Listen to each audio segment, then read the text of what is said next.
وأنا نتي من اللي يادتو قلبي زيد اللي ما قبيني سنجل خدتي جرتي أما قبيني سنجل سنكتني هواسني ورمو خنيز نواركا. السلام عليكم ورحمة الله وبركاته. المان ورمو خنين بيجي خيسا في بيجالا جرتن هم تخيسنو أكم جرتن إدو جرتن إتي نجيني سنبرا جراتو إيجا بريان كيا وانا ما قلنا سخان ردي تيمو جرو أركو جرتني أنا اللي نكمل من قلين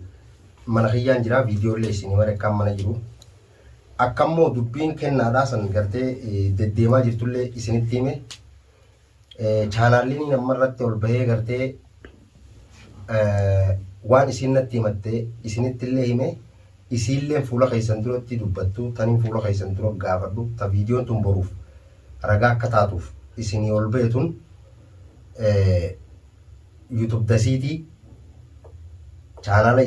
chaanala dasii gubbattiin ol bahee akkasuma immoo hangaan an isin jirre kana rakkoo akkam keessa akka turte bilbilaan akkamitti itti bilbilee kaaddaduu turellee bilbila san gartee nama si bira jiruttillee kan je'anii boogaa namni bira jiru gartee nasruun silaan jiru warra isaatiin mana jira itti kan jee warra kiyyaillee akkasumatti ka haddadee mana galfattanii ajaartii nama mana galfattanii cal jettanii akka je'anii jiru akka gurra keessan dhageessan isinitti agarsiisuufiin viidiyoo kana kaameeraa kaayyadde obboleeyyan kiyyagaa itti aansee immoo waan kennaan godhe akkasumatti manguddoon namni tokko natti ergamee na bira dhufee ture namni sun nama isaan lamaan jidduutti kana dura manguddummaa haasa'ee ture yeroon gartee an isaa wajjaa sa'usan halkaniisi rafanii jiran jechuudha Aishaa fi Dasiilleen yeroo isaan deebi'an fuula manguddoo gartee dhufuu teessuu san duratti isillee yaameetumaan gaafii fi deebii godhuu ta'a kanuma kaameeraa kaayyaddeeti amma immoo afaanuma isiitiin akka isiilleen roorroo inni godhe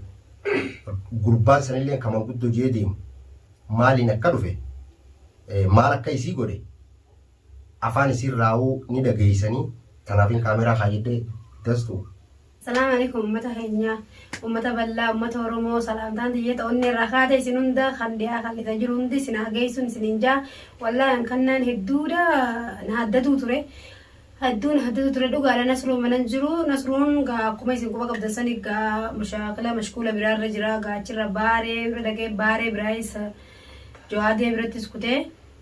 مننجرو نهدده بس كا عن تليفونا صدادتين تليفونا شوفه دولاري ايش جرتايو نمارة سنقول إن لا تدسيو تجرات اللجة نهدده شويس مالي بجنان كعاشة كني نانجي نمس برجرو كني نانجي نمني نبرجرو ورنا سرو ماله نسرو نكنجر رنجرون جاني اتخن نانجانا نتين كني أقسمت تهدي نسرو عاشة الليلة عاشة الليلة لا تجاه يون دسي المنتم فتني يوني ننمو بورتان فيهم في جالس يجنفور النجيني isin ugasan dhalaadha dhiiraafisi wal gaafata abbaan manaan jiru obboleessa kiyya nagara jette telefoona jirtanichi booda eeganni haddate telefoona illee banuu sodaaddeetiin firraa kaa'e wallaahi sodaadde mana kaasanii mana kana tasba'uu ni sodaadda bas wanni hangiin yoo dasiin maaliif dhabamte qilleensarraa illee kanaan jettan taate ani telefoonaa cufee kaa'eetiin qilleensuma kana gubbattu yoo na harkee bikkaan jiru na dhufe ammaa san girgirina buusaa mana na suruu kana kan hin beekne malee beeytaatu amma akkaan achi jiru balagee jira hin beeku imbeeku bikkan beeku akkitti na dhufin jiru jeetiin yoon ammaas ka'ee jira maarra jee haasee na dhufa jee sodaadde bas telefoona illee biraa cufee eefillee sodaadde guyyaa meeqan takkaa viidiyoo ol beeksisu dubbannee cal jeetumaan akkasi jira eega nasruun na dhufe anammallee edallee gizee nasruun eenyu kana dhufe jettusan. Khadiir mo'anyi kanuma isin jidduu haasa'isanii kaakaafii mana geessuu didee maal akka jettu. Khadiir maal godhaa Khadiir kam jee dhufe silama guddummaa isaa. Niin galchaa keebiti niin galchaa jaa Khadiir akkatti niin galchaan jechuun dandeenya Khadiir. Guyyaa san anaa deemtee waa raawwatettee deemu jirtu dhugaa na qabeen kabajaa isaatiifiin heeji. Kabajaa isaa nama tokko gaadhama dhiiraati. Nuti haadha qabna safuu qabna jeetiin heeji. Kabajaa isaatiif eegenni kun akka naan jee maaliif irratti shaaraa irratti harka daddarba. Maafiin akkana godha maafiin daddarba jee qatta dasi qaanii kiyya godina sirraa dhorka kannaa kan namaan qaba obboleeyyanii qaba sirraa hin dhorka jeekas bakka naraa dhorkita waan hin barbaadu kana waan hunda siifi yoo nan kannaa sii dadhabe na laata sii jee komanaadhaa jii nasu gizi ayyee komanaat hayyeega eega taate an kannaan kun nandii sun hin beeka badiisaati jecha na tumu jira qofa qabdanii gartanii jirtanii natti nimneeji hayyeega tillee dhugaa gaasan si jirtu amma immoo dhageesse isaa siin gaate utuu na siin dhagahee siin hin geetini maali wannan Dumaashiti jenaan je ati barje jaartii teenya jaartii kannaa qofaamti kannaa yoon kaniin dadhabuu taate obboleeyyan kiyyaa jira obboleeyyan kiyya laalee obboleeyyan kiyya yaameeti yoon dadhabe harka ututuutti hidhee tumee sii tumaa gaafadhaa jeta obbolummaa kiyyaatu kannaa birni silaa fira kabarummaa fira warra fira obboleeyyan waliin jaan isaanii fira ani an osoon asitti deemu jiruun nabbil eenyu jee gaafannaan gaa'isaa lolni sin beeku aboo ana akkana naan jee akkasittiin awoo mantana mana galee jeeni hootuu jeeni na dhufe dhufnaan ammoo mana jala kaasii galchee kajuu ta'e awwaniin itti dubbadde waa'ee manaatii fi gartee roorroo tanaan itti dubbadde san irratti illee manni bitamuus ni danda'a maalii jeeti dubbatee ani waan sana hordoftootaaf illee maree gola aartii gubbatti tasanii inni silaa deebuuf ta'a. Manguddoon fedhuu isaa wajjin dhufan fedhuu kophaa nama biraa dabalatee dhufuuf ta'an wanni nama kaameraa kaayeddeef rakkoo gartee inni sirra godhe kanaa fi aashallee wanni kaameraa duratti as baaseef namni mana kana keessallee jiru isiidhaan aashaan barisiin naati ni jirtu ni beekta iji nuti akka tira kana gabbaanee nuti amma silaa bara amma alaa kana qilleensa gabboonuma feenu ijoollee wajjin gabbaa jee yaadasii dasi gurbaan kun dhufee hooni lafa seqaa nasruu nu biran jiru ani ilmaan kana keessaa kan gabboon qabu dasi gadin beeynu naan jette aashaan ta lubbuuti jaa'u isii tonqanoo isii biratti meeqaan injirra tokkotti famanii akkana ijoollee keessatti guramee isiinis na bira jeessatuma waasi godha simtu kugaa rabbi wajjiin naamanii rabbi amanii naamaneette isii bira aashaan bar naa hojii adda damtee isiini. akkasuma gaa assalaamu alaykum warahmatullahi wabarakaatu arraantana rooroo dasiidhaa rooroo teenyaa intala akkana mana kana keessatti naafisiin akka itti jiru numaaf rabbii haaliqa abbeekaa ilmaan kiyyaa wajjiin itti bilbileeti nama si bira jiru kan nijee hokkuunan bilbilee jalaa kaase naan jaa intala jaartiiti ya mana galfattanii maaliif mana galfattan maanaa galchuu diddan jee haddiin isaa immoo harku jirtan qilleensa kana gubba fiidiyoon inni marawutu maxxanfasa jiru golaartii oromoodha golaartii oromoo golmaartii oromoodha haddadee dubbatu jira nasruun immoo mana keessa taa'utti hin jiru ni beeytanii akkuma agartan kana nasruun illaanuu baharii fi kunoo akkana deemee bakka iyyuu deemu jira fayyaa ilmaan oromootii jee waliin namaa deemu sheekaa wajjin deemu jiranii saniifuu nuti qubaati mana keessatti illee sodaannee jirra heera sodaachisaa gabbaanee alarraa dukkaanarraa waa bitachuu sodaannee jirra isin gaalubbuu siiti qurfaa hirriibaatirraa majliisa kanallee dhuftee televiziyoon wajjin ilaaltuu hinnaa sodaadaa achi keessaa gadi hin baatu mataa isiitiif hodduu sodaa lubbuu qabdi anisii dara sodaa lubbuu isiitiin qabaa lubbuma isii tana tasgabbeessuus daddabeetiin jira kun ogaarra alhamdulillahi rabbil alamin abbaan manaatillee galee an dhalaadha gulantaa namaatillee hin seenu dhalaan gulantaa namaa hin seentu abbaan gulantaa namaa seenee gulantaa namaa fetu nasruudha intala biyya isaati innummaan gaakka heera qabnaa safuura qabnaa akkuma nuti qabnu sanitti innummaan naafitu malee an dhalaadha beeta waan dhalaa dhalaanis qomma qabdi irtinis qomma qaba awwaanin isaa wajjin dhaabbadee lafaan lafee isaa wajjin wahaddan hin qabu jechuudha ani haadha mana nasruuti miciyyoon tun fira biyya takka isaa fi isii fi nasruuni naafi ilmaan kiyyaa wajji mana kana keessatti haddaa isaatii fi sodaa gabbaanee ala kanarraa waa bitachuu sodaannee jirra jechuudha kun na biratti argamanii gaafachuudhaan isaan hundatti haasawa. Maal jaa Qadiir Salaammayda? Ammaan tan agartee nagalchii jee galchi jee beeyta achumatti haasoo nama natti. An osoo gartee taa ulee teetiitiif taan illee taate dhugaadha si galcheetillee waan hin dubbadummaan beeka. Ammoo lakkii boo dubbiin tun dubbii manaa sanii jechaanan haa innummaan atilleen akka gurraan dhageessu waan isiilleen akka gurraan dhageessu namni biraallee naa rakkoo kalmattiin kaameraa kaayee isiillee himachiisa atilleen ni himta. Achi booda immoo haagaltuu lakki hin galini nullee miti murteessu hawaasa oromootiin jeen jechuudha. Maaliif hin san jeen namni tokko gaa akka ashaatti gartee natti illee dubbattutti haalaati keessa jirtullee numaan harkaa ammoo addunyaan fiixa isaanii qotti lolli jaarsaa jaartiilleen dhiiga ilkeeti ji'a tokko akkasii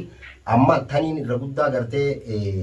kaameeraa kaayyadeef sila kaameeraalleen kaa'u sababa gartee manni sun gurguramee dhalaa jala deemaa bultii namni ilmoo wajji dhale nagaumaan wajji jiraata. Yoo fuudhee tabiraa sanillee yoo fuudhee eber sunis bultii akkasuma fuudheen fuunee dhalaan inni hojii deemaa jiru 3-4 yooli qilleensa irratti taniin gartee eegas booda eegaan isa kana ati yuutuubiin kanaa kun asirratti viidiyoo kana naan jechuun jira kana na godheettee ati agarsiifte booda arkuttiin jira jechuun viidiyoo isaa guutuu fuudheetiin sheerillee godha akka namni illee viidiyoo sana arkuuf. Booda waan jan namni kun booda yoonii fi waa quban qabaatiin nasruutu gartee michiyyoo tan akka inni jechuun jiru san mana galfatee jaartii namaa galchuu didee mashaakilli biraalleen dhufee jechuu danda'a. Dhuga jaartii irraa nafu. Yoo rakkoon takka booda kan dhuftu taate dhugaa irratti gartee rakkoon sun dhufte moo lakkii sobaanii shiraanii rakkoon sun nasruurra dhufte hawaasummaan arku jeetiin kaameeraa sanillee kaayyattee jechuudha. Amma gaa gubbaan sanillee deebuuf ta'a. Kagartee guyyaa haakima manatti galchee haakima maal ta'e san akki jee ani guyyaa san akkaan gartee isiidhaan ganama deebi'eetiin haakima si keessa jeetti obboleessa kiyya akkamaan mana dhaqetti yoo tana dhufe jee biyyarraa dhukkubsateetiin isa haakimatti hin kute akka malee dhukkubsatee yeroo nan halkan 2 ta'u 3 ta'u akkasuma jeensiyaa bulee deebuu isiin hin jirtuu jee beellamni inni sii qabe ganama moo hangam takka ta'e isiin beellamni inni naa qabe dumaashiitiyya ganama boru kan qaamni kiyya kun jiruun qabuu jeetiin dhayina kun ilaa ammaan qaba dhayina hunda agarsiisnaan dumaashiitiyya ganama boru dhufeetiin haakima si geessee ilaa kashaafa si kaasaa naan jee hayyee gatii harka sin darbu harka nan darbinii jeemire hayyee harka sin darbu dhiira jeetiin akkasitti harka darbu jeebee ta'am wanna jeefi guyyaa 2 guutuu taa'eetiin nama haakima dhaga'isu nagar kannaanis isaan laala jeetuma goddanyaa lol hin jaanii mire ammaa kan nama oliiti haddii saayiba goddanyaa dayaanii kaayi goddanyaan barbaada jeetuma kayee kute ganama qaxara nyaatee akkuma guyyaa duraatis ooleetii dhufe gargara sammaa akkama nangeessina hamaal jedhan waan nafee beeytaani hayyee jeetiin guyyaa kaanis oole waan nafeef dhugaadhaan beeku mire tilifoonaan dawwalee dumaashiitiyya akkanaan aan jenni. Haala kanaan nama mudatee naan jenni akkasitti narkusa akka deebii inni sanii nama dhukkuba inni isa dhukkubsatte. Dhugaadha. Isa sana mara bika ulee gurbaa isaanii tafayyaan na tumte tum. Dhukkubsattuu mana jirtu wallaana itti biraa deebrammoo san dhiisanii itti biraa kutan hayyee ana kulamaan mana bulee hayyee dhaqee miti guyyaa duraa sana dhiise. An guyyaa duraa san barumtii dhufe jee barumtii see gadhabee guyyaa duraa san dhaqee guyyaa ramada san maana dhufe nageessee achitti hin deebiin. Bikka joosanatti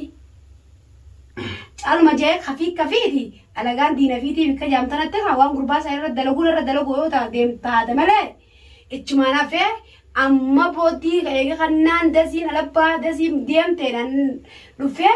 kannaa wajjin itti dubbatte kannaan maal jee dubbii boodarraa dhufee maal naan jedhi beeta ita dur wajji dabarsine yaadattuu ije uggaasaniin jaartiin teetiin jeen kanna tafayyaa qabduun jeen anarra dhukkubsadheetillee kanarratti hafnaan haakama nangeessu ita dur wajji dabarsine yaadadheetiin si fayyifuu jiraanna arree immoo dhukkubsadhee akkumaanitillee kanarratti joonchiise akkuma naa fayyaa qabdu arraan tana wanne ta'e deemtee nana gubbattoofu jirtu ana dhukkubsatee illee irra jiru faa ati boonsitee dhalaa irra fidetta kee fayyaan jaatee inuman jirtuun jeenan ni jirti tanarra fayyaan jaabisa deebi'anii waan haaretti mana kadhaqe maal narraa qabanii ni galchina jaayidha maal narraa barbaadan haanumaa dhufanii taanuma sanuu ani galuus hin barbaadu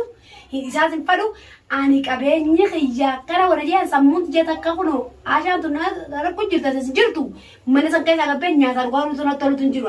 arra kanna deebiin kan naaf jaartii taanu to qabeenyi xiyyaa akka facee jiru ani waan hin dalagarra takka bifan bareedduun baafatan takka uffata bareedaa dhufatinan waan namni itti malee yaadattu qalbiin sitilleen qabeenya san jala qottee jirti. Amma qabeenya san jala sin kutini hawaasni Oromoo kunis nu arka namni ni sen ni murteessa jechuun barbaade tatanaachi dubbiin gartee as bira kunnaan ilmi namaa kun walit dhufuun hin oolamtu nama biraatis ilaalleetuma akkasitti yoo kan namni haalli mijjatuuf jiraatu taate akka haasawamuu dandeessutti dhugaa jirtu gartee haasofna. Tasanii alaa yoo qabeenya keessii deebi'e achi namni mana sanis si deebisu hin jiru. Tasanii gaa insha Allahu ta'ala yoo rabbiin jee hogguma waan san hunda itti dhufne agarraa namni sanis gartee dhufuuf taa'a beellama qabeetiif hin jira. Galgala kanaan baay'ilama qabeefi. Inni numan qaanfatu kami dhufaa akkasuma godhee arraan tana ammas galanii gocha biraan irra dalagu deeman malee maal inni na dhufuuf inni maal narraa barbaade. Wallaahi gaanii. Gochuma biraan irra dalagu deeman malee ani hin nasru isan nagalchuudhaan illee barbaadu dhageeffaddoon heeji. Qabeenya kiyya mana maal mee maknata kamirratti gaa qabeenya kaanii dhugaata kan gaaluma deemee dalaala fitee mire kamana jiruuf karaatis kaanii harkaa qabus mee akka manaa godhe mana deeffate mootiin qabee moo dhala fite. Arra deebi'eetiin qaama kan gurguratee nyaatu inni.